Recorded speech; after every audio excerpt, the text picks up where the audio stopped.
Hello students, आज हम start करेंगे चैप्टर नंबर 2 और जो उसकी एक्सरसाइज है वो चैप्टर नंबर 3 है और एक्सरसाइज है 2 एप्लीकेशंस टू वर्ड प्रॉब्लम्स। यानी अब हम वर्ड प्रॉब्लम स्टडी करने वाले हैं और हमने लीनियर पेयर को सोल्व करने के लिए सिस्टम सीख लिया था। हमने सिस्टम को सोल्व करने का 3 मेथड सीखे थे, एलिमिनेशन, सब्स्टिट्यूशन और क्रॉस मल्टीप्लिकेशन। उसी से रिलेटेड वर्ड प्रॉब्लम है। वर्ड प्रॉब्लम को पढ़ने के बाद सिस्टम को मतलब इक्वेशन में कन्वर्ट करेंगे, इस लैंग्वेज को पढ़ेंगे, मीनिंग निकालेंगे, इक्वेशन बनाएंगे और बाद में उसको सोल्व करना है किसी भी मेथड से जो तुम्हें अब तक इजी मेथड लगा हो, उसी मेथड से सोल्व कर सकते हैं। तो क्वेश्चन नंबर 1 क्या है? 4 chairs and 3 tables cost 2100 rupees. 4 कुर्सी और 3 मेज का जो मूल्य है वो क्या है? 2100 रुपये है। And 5 chairs and 2 tables cost 1750 rupees. इसका मतलब हुआ 5 कुर्सी और 2 मेज मिलती हैं 1750 रुपये की। तो find the cost of a chair and A table. तो हमें ये पता लगाना है कि एक चेयर और एक टेबल कितने रुपए की मिलेगी। ठीक है, दोबारा मीनिंग बता रहा हूँ। 4 कुर्सी और 3 मेज मिलती हैं हमें 2100 रुपये में। 5 कुर्सी और 2 मेज मिलती हैं 1750 रुपये में। तो हमें ये पता लगाना है एक कुर्सी और एक मेज का जो मूल्य है वो कितना होगा, अलग अलग उनकी कॉस्ट फाइंड करनी है। उसके लिए क्या करेंगे, सबसे पहले मान लेते हैं, लेट माना कॉस्ट ऑफ ईच चेयर कितना मान लिया हमने? x rupees. प्रत्येक कुर्सी का जो मूल्य है हमने ये मान लिया, एक कुर्सी कितने रुपए की मिली है? x रुपीज़ की, x रुपये की। इसी तरह से मान सकते हैं cost of each table, cost of each table कितना मान लिया हमने? y rupees. ठीक है, उसी तरह से अब एक चेयर मिल रही है x रुपये में, तो 2 चेयर कितने की मिलेंगी? 2x की। 3 चेयर कितने की मिलेंगी? 3x की। इसी तरह से अगर एक टेबल मिल रही है y रुपये में, तो 2 टेबल कितने मिलेंगी? 2y। इसी तरह से 3 टेबल के लिए 3y। यानी जो जितनी भी हम टेबल खरीद रहे हैं, कुर्सी खरीद रहे हैं, उसका अमाउंट फाइंड करने के लिए जो एक कुर्सी या एक टेबल का अमाउंट है उनसे मल्टीप्लाई कर देंगे। तो मैं डायरेक्ट अब इसको जो लैंग्वेज में लिखा हुआ था उसके हम लीनियर सिस्टम बनाएंगे। तो कंडीशन क्या है? 4 चेयर्स एंड 3 टेबल, 4 कुर्सी और 3 मेज मिली हैं 2100 रुपये की। एक चेयर मिली x रुपये में, तो 4 टेबल कितने मिलेंगी? 4x रुपये में। ठीक है, उसी तरह से एक टेबल मिली है y रुपये में, तो 3 टेबल कितने मिलेंगी? ये हो जाएगा 3y। दोनों का अमाउंट, ये 4 कुर्सी का अमाउंट है, ये 3 मेज का अमाउंट है, इन दोनों का अमाउंट कितने रुपए के बराबर है? 2100 रुपये। यानी किसके बराबर रखेंगे? 2100। इसको बनाएंगे इक्वेशन नंबर 1। उसी तरह से सेकंड कंडीशन में क्या गिवन है? इस बार हमने 5 कुर्सी खरीदी हैं और 2 टेबल खरीदी हैं। तो 5 कुर्सी का जो अमाउंट आएगा कितना हो जाएगा? 5x। और 2 टेबल के लिए कितना हो जाएगा? 2y। और इन दोनों का जो अमाउंट है वो कितना है? वो हमें गिवन है 1750, 1750। Equation number 2। अब देखो, इन दोनों इक्वेशंस को किसी भी मेथड से सोल्व कर सकते हैं। सब्स्टिट्यूशन, एलिमिनेशन या क्रॉस मल्टीप्लिकेशन, कोई सा भी मेथड अप्लाई करेंगे और उसके अकॉर्डिंग हम क्या करेंगे? x और y की वैल्यू फाइंड आउट करेंगे। जब हमें x और y की वैल्यू मिल जाएगी तो जो x की वैल्यू होगी वो क्या होगा? एक चेयर की कॉस्ट होगी, और जो y की वैल्यू होगी वो क्या होगा? एक टेबल की कॉस्ट होगी। इक्वेशन को सोल्व करना मैंने लास्ट एक्सरसाइज में सिखाया था। 3 मेथड बताए थे, सब्स्टिट्यूशन, एलिमिनेशन, क्रॉस मल्टीप्लिकेशन। अब इन दोनों को किसी भी मेथड सोल्व कर लेना, जो x और y आएंगे वही हमारा क्वेश्चन का आंसर हो जाएगा। इसी तरह से तुम्हें क्वेश्चन नंबर 1 की तरह से 2, 3 क्वेश्चन करने हैं। अब मैं करा रहा हूँ तुम्हें क्वेश्चन नंबर 4। क्वेश्चन नंबर 4 में लीनियर सिस्टम बना के दूंगा, उसको बाद में सोल्व कर लेना। क्वेश्चन नंबर 4 क्या कहता है? A and B each have certain number of orange. इसका मतलब है कि 2 व्यक्ति हैं, ए और बी, दोनों के पास क्या है? कुछ संतरे हैं। ए सेज टू बी, ए जो है बी से कहता है, if you give me 10 of your orange, अगर तुम मुझे, ए जो है इस समय बी से बोल रहा है कि अगर तुम मुझे 10 ऑरेंज दे दो, यानी अपने पास से अगर मुझे 10 ऑरेंज दे दो, तो I will have twice the number of orange left with you, तो मेरे पास जो ऑरेंज होंगे वो जो तुम्हारे पास बचेंगे उसका कितना हो जाएगा, दुगना हो जाएगा। इसका मतलब ये हुआ दो व्यक्ति हैं ए और बी। ए बोल रहा है बी से कि अगर तुम अपने पास से 10 संतरे मुझे दे दो तो मेरे पास जो संतरे होंगे तुम्हारे पास जितने संतरे बचे हैं उसका क्या हो जाएगा, दुगना हो जाएगा। उसके बाद बी रेप्लाइज, बी क्या कहता है, बी कहता है अब ए से if you give me 10 of your orange, यदि तुम मुझे 10 संतरे देते हो तो I will have the same number of orange as left with you, तो मेरे पास जो संतरे होंगे और जितने संतरे तुम्हारे पास बचे हैं उन दोनों का नंबर क्या हो जाएगा, इक्वल हो जाएगा। ठीक है, मीनिंग समझ में आया। ए ने क्या बोला, ए बोल रहा है बी से कि तुम मुझे 10 संतरे दो तो मेरे पास जो संतरों का नंबर होगा वो तुम्हारे संतरों के जितने संतरे तुम्हारे पास बचे हैं उसका दुगना हो जाएगा। लेकिन बी बोल रहा है ए से यदि तुम मुझे 10 संतरे दे देते हो तो मेरे पास जो संतरे हो जाएंगे वो जितने तुम्हारे पास बचेंगे उसके बराबर हो जाएंगे। ठीक है, तो इसमें क्या करेंगे, क्वेश्चन नंबर 4 में सबसे पहले मान लेते हैं कि लेट माना A have number of orange, ये इस तरह से लिखेंगे नंबर ऑफ ऑरेंज, एक इंक नहीं चल रही भी इसमें,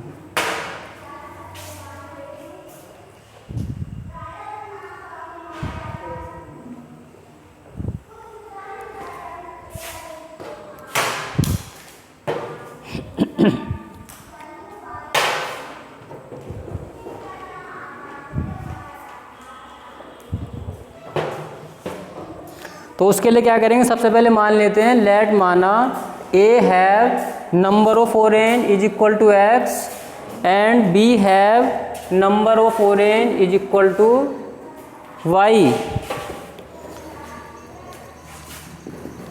लेट माना A have number of orange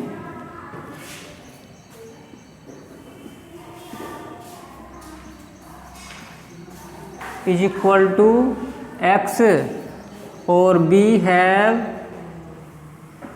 number of orange is equal to Y. हमने ये माना ए के पास कितने संतरे हैं, एक्स, और बी के पास कितने संतरे हैं, वाई, अकॉर्डिंग टू क्वेश्चन। अब इस सिस्टम को ध्यान से देखो, जो सिस्टम बनेगा उसमें क्या है, ए ने बी से क्या बोला था, यदि तुम मुझे 10 संतरे दे देते हो तो ए के पास संतरे कितने हैं, एक्स, और बी के पास संतरे कितने हैं, वाई। तो पहले हमने लिखा जितने संतरे ए के पास हैं और फिर हमने लिखा जो संतरे वाई के पास हैं। अब ए बी से क्या कहता है, ए के पास है एक्स संतरे, बी के पास हैं वाई संतरे। ए ने बोला बी से कि तुम मुझे 10 संतरे दे दो, तो जब बी अपने पास से 10 संतरे देगा तो उसके पास क्या होगा, 10 संतरों की कमी आ जाएगी और वो 10 संतरे किसके पास जमा हो जाएंगे, ए के पास। इसका मतलब ए के पास 10 संतरे ज़्यादा हो जाएंगे और बी के पास 10 संतरे कम हो जाएंगे। तो ये जो केस बनता है 10 संतरे लेने के बाद जो ए के पास संतरे होंगे, अब जितने संतरे बी के पास बने उसका कितना हो जाएगा, दुगना हो जाएगा, अकॉर्डिंग टू फर्स्ट कंडीशन। इसको लिख दिया। तो पहले केस में ये क्या बना, जितने संतरे ए के पास हो चुके हैं 10 संतरे आने पर कितना हो जाएंगे, x + 10, और जब बी के पास 10 संतरे वो अपने पास से ए को देगा तो उसके पास 10 संतरों की कमी आ जाएगी, तो बी के पास रह जाएगा y - 10। तो ए के पास जो संतरे हैं वो बी के संतरों का क्या हो जाएगा, दुगना हो जाएगा। अब इसको सोल्व करेंगे, x + 10 = 2y - 20, 2y का ट्रांसफ़र करेंगे लेफ्ट में, ये हो जाएगा -2y = और -20 10 जाएगा राइट हैंड साइड में, ये हो जाएगा -30। ये बन जाएगा इक्वेशन नंबर 1। उसी तरह से अकॉर्डिंग टू सेकंड कंडीशन, अब सेकंड कंडीशन में क्या है, बी ने बोला ए से कि तुम मुझे 10 संतरे दो। बी के पास संतरे कितने हैं, वाई, ए के पास कितने हैं, एक्स। बी ने बोला ए से कि यदि तुम मुझे 10 संतरे दोगे, तो ए के पास जब संतरे थे उसमें से उसने 10 संतरे ए को दे दिए, बी को दे दिए।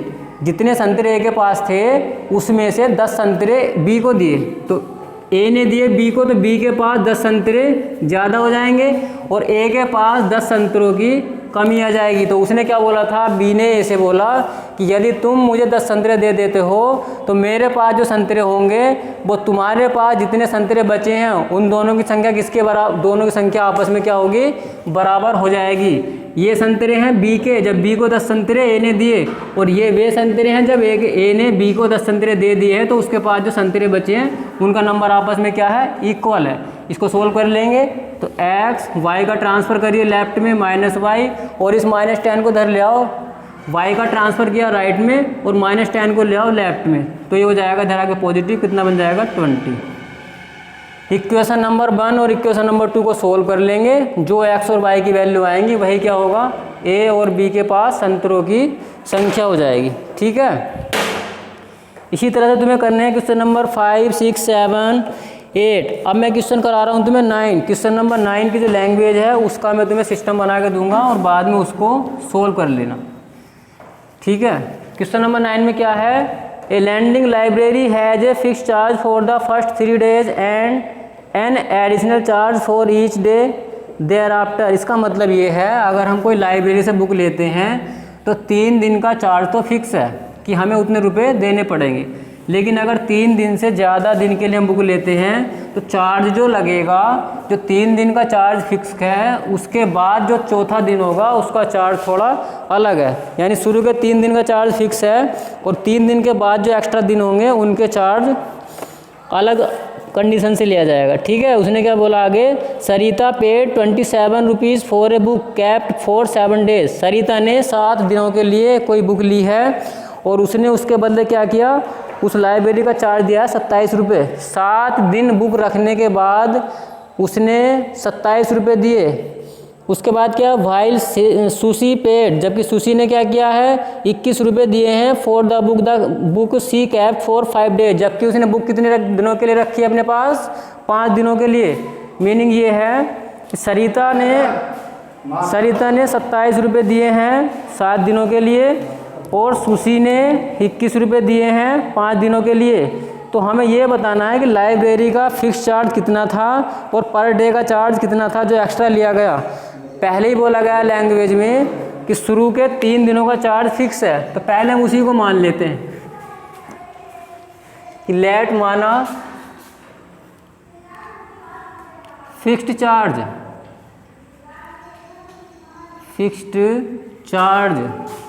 For 3 days।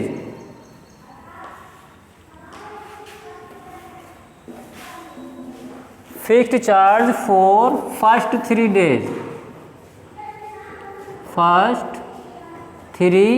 days। हमने ये मान लिया जो शुरू के 3 दिन हैं उनका जो फिक्स चार्ज है वो कितने रुपए माना हमने, x रुपये, कि हमें शुरू के 3 दिन का जो चार्ज फिक्स है उसमें तो x रुपये हमें देने ही पड़ेंगे। उसके बाद देखिए कितना क्या है, मार करियो। उसके बाद देखो सेकंड कंडीशन है, जो एक्स्ट्रा चार्ज लिया जाएगा वो 3 दिन के बाद लिया जाएगा। तो उसके लिए क्या लिखते हैं, लेट मान लिया एक्स्ट्रा चार्ज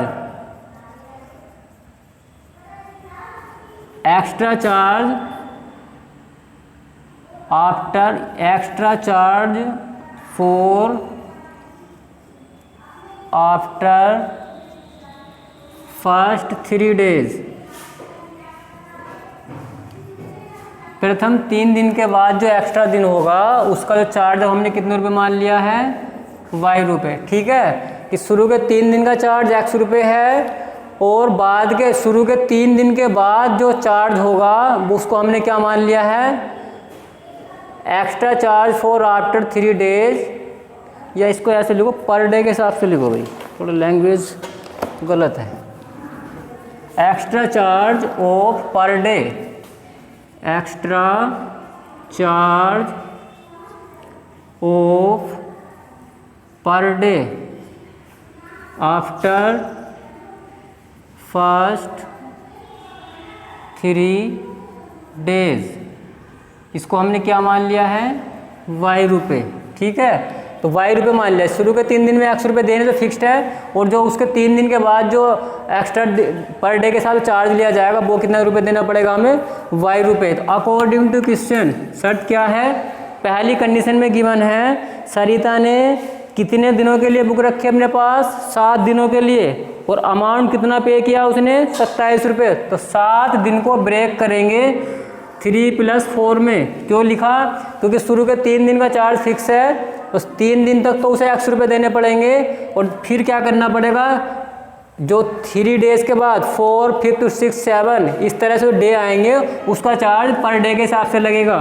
तो 7 को ब्रेक करेंगे 3+4 में। 3+4 का मतलब है 3 दिन का चार्ज प्लस 4 दिन का एक्स्ट्रा चार्ज। तो 3 दिन का चार्ज कितना था? According to first condition Sarita paid Sarita ने कितने रुपए दिए उसको? 27 रुपये। और ये 27 रुपये कैसे दिए जाएंगे? 3+4 डेज। तो 3 डेज का जो फिक्स चार्ज है वो कितना है? x रुपये प्लस 4 दिन का चार्ज क्या बनेगा? 3 दिन के बाद जो एक्स्ट्रा डे है उसमें रुपये लगता है, एक दिन में y। और दिन हमारे पास कितने एक्स्ट्रा हुए? 4। तो यह जाएगा x + 4y = 27। Equation number 1। उसके बाद देखो second condition, Sushi paid according to second condition Sushi paid कितने रुपए दिए उसने? Sushi paid 21 rupees. 21 rupees.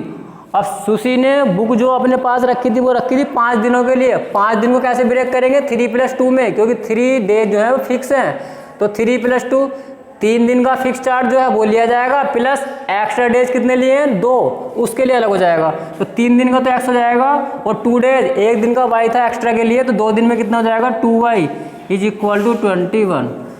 System मैंने बना दिया। इन दोनों को सोल्व कर लेंगे किसी भी मेथड से, एलिमिनेशन, सब्स्टिट्यूशन या क्रॉस मल्टीप्लिकेशन। जो भी x और y की वैल्यू आएगी, x क्या हो जाएगा? शुरू के 3 दिन का फिक्स चार्ज हो जाएगा, और y क्या होगा? 3 दिन के बाद जो एक्स्ट्रा डेज हैं उनके उसका पर डे का चार्ज हो जाएगा। ठीक है। इसी तरह से देखिए क्वेश्चन नंबर 10। क्वेश्चन नंबर 10 क्या है? Sum of 2 numbers is 35 and their difference is 13। 2 number ऐसे हैं जिनका सम 35 है और उनका डिफरेंस कितना है? 13 है। Find the numbers. तो नंबर्स क्या होंगे? क्वेश्चन नंबर 10 में दिया गया है 2 नंबर हैं हमारे पास, जिनको हम ऐड करते हैं तो उनका आंसर आता है 35।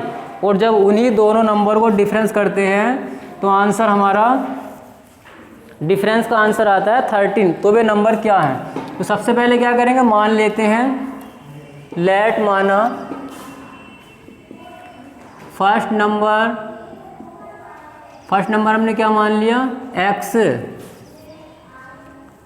और सेकंड नंबर हमने मान लिया y। अकॉर्डिंग टू क्वेश्चन क्या गिवन है? सम ऑफ 2 नंबर्स, दोनों का सम कितना है? 35। तो सम = 35। दोनों नंबर को ऐड करेंगे 35 के इक्वल रख देंगे। अब देखो ये 2 नंबर जो माने हैं x और y, इसमें बात आई डिफरेंस की, और डिफरेंस वर्ड कहाँ यूज होता है?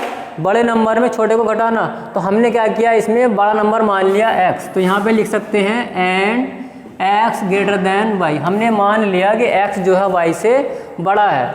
दोनों का सम दिखाया, किसके इक्वल रखा? 35 के। Equation number 1। सेकंड कंडीशन क्या है? दोनों का डिफरेंस कितना है? डिफरेंस है हमारे पास 13। डिफरेंस = 13। और डिफरेंस का मतलब, डिफरेंस वर्ड यूज होता है बड़े नंबर में से छोटे को माइनस करना। हमने बड़ा किसको माना है? x को। तो x - y = 13। Equation number 2। System given हो चुका तुम्हारे सामने। पहली क्या है इक्वेशन? x + y = 35। सेकंड क्या है? x - y = 13। दोनों इक्वेशंस को किसी भी मेथड से सोल्व कर लेना, आंसर आ जाएगा। ठीक है। जो x और y आएगा वही हमारे फर्स्ट और सेकंड नंबर होंगे। लास्ट वीडियो में मैंने पिछली एक्सरसाइज में सिखाया भी है इक्वेशन सोल्व कैसे करते हैं। अब ये इजी इक्वेशन है, जिस स्टूडेंट्स को जो भी मेथड अच्छा लगता है उसी मेथड से सोल्व कर लेंगे, आंसर आ जाएगा। इसके बाद देखिए क्वेश्चन नंबर 14, 13, 11, 12 तुम्हें करने हैं क्वेश्चन नंबर 10 की तरह। 13 में देखो, इन ए 2 digit number the unit digit is twice the 10th digit. 13 question में गिवन है कि 2 अंकों की संख्या में क्या है यूनिट डिजिट जो है, इकाई का अंक जो है वो 2 गुना है किसका, टेंथ डिजिट मतलब दहाई के अंक का। इकाई का अंक दहाई के अंक का 2 गुना है। उसके बाद क्या है, if 27 is added to the number, यदि हम संख्या में 27 जोड़ देते हैं the digits interchange their place, तो हमें एक ऐसा नंबर मिल जाता है कि उनके डिजिट्स आपस में क्या हो जाते हैं, इंटरचेंज हो जाते हैं। डिजिट्स इंटरचेंज का मतलब है यूनिट बन जाएगा टेंस डिजिट और टेंस बन जाएगा यूनिट डिजिट। ठीक है, जो डिजिट टेंस पर होगा वो यूनिट पर चला जाएगा और जो यूनिट पर होगा वो टेंस पर चला जाएगा। तो उस कंडीशन में नंबर क्या होगा वो हमें बताना है। तो मान लेते हैं पहले, सबसे पहले क्या लिखेंगे, लेट माना यूनिट्स डिजिट, यूनिट डिजिट हमने क्या मान लिया है x, उसके बाद टेंस डिजिट और टेंस डिजिट हमने मान लिया है y। तो नंबर क्या बनेगा, नंबर बनाने का formula 10 multiply tens digit plus unit digit.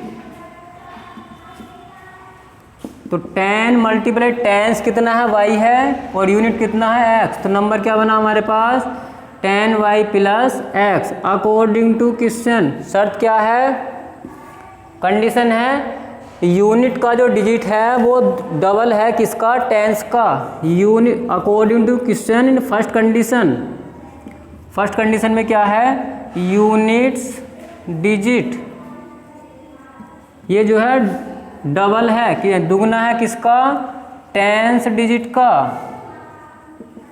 ठीक है, यूनिट क्या हमारे पास x, 2 मल्टीप्लाई टेंस कितना है y। इक्वेशन बन जाएगी, इसको लेफ्ट में ले आओ, x minus 2y is equal to 0। Equation number 1। Second condition क्या है, सेकंड कंडीशन में गिवन है कि नंबर में अगर 27 ऐड कर देते हैं, नंबर प्लस 27, तो हमें क्या मिलेगा, एक नया नंबर मिलेगा। नंबर कैसा मिलेगा, न्यू नंबर। और न्यू नंबर मैं ब्रैकेट में लिख रहा हूँ कैसा मिलेगा, इंटर या डिजिट इंटरचेंज। उसमें उस नंबर में क्या होगा, जो डिजिट हैं यूनिट और टेंस उनका जो प्लेस है वो आपस में क्या हो जाएगा, इंटरचेंज हो जाएगा। तो नंबर मेरे पास कितना था, 10y प्लस x, इसमें मैंने कितना ऐड किया, 27। तो अब जो मुझे नंबर मिलेगा वो नंबर मिलेगा कि उसमें नंबर में जो डिजिट है वो इंटरचेंज हो जाएंगे। नंबर क्या था मेरे पास, 10y प्लस x, इसका इंटरचेंज करिए, जहाँ पर y है वहाँ पर x लिख देंगे और जहाँ x है वहाँ पर y के रिप्लेस पर x लाना है, x के रिप्लेस पर y। तो ये बन जाएगा 10x प्लस y। इसको सोल्व करिए, सोल्व करने पर क्या आएगा, 10x, इस 1x को लेफ्ट से राइट में ले जाओ तो 10 माइनस एक्स कितना आ जाएगा, 9x। उसके बाद राइट हैंड साइड में प्लस y है, 10y को लेफ्ट से राइट में ले जाओ तो माइनस में आएगा, y minus 10y is equal to आ जाएगा माइनस 9y, और लेफ्ट में रह जाएगा हमारा 27। ठीक है, ये इक्वेशन हमारा 3 से डिवाइड हो सकता है, तो क्या लिख देंगे, डिवाइड बाई 3। तो 3 से डिवाइड करेंगे तो कितना बन जाएगा, x माइनस वाई, नहीं डिवाइड बाई 9 से डिवाइड कर दीजिए तो 1 टाइम डिवाइड होगा x माइनस वाई और 27 हो जाएगा 3 time. Equation number 2। Equation number 1 और 2 को सोल्व कर लेंगे, x और y की जब वैल्यू हमें मिल जाएगी तो हमें वो वैल्यू यहाँ पर पुट कर देनी। आज की वीडियो में इतना ही, नेक्स्ट वीडियो में बात करेंगे अदर वर्ड प्रॉब्लम की। ठीक है, थैंक यू।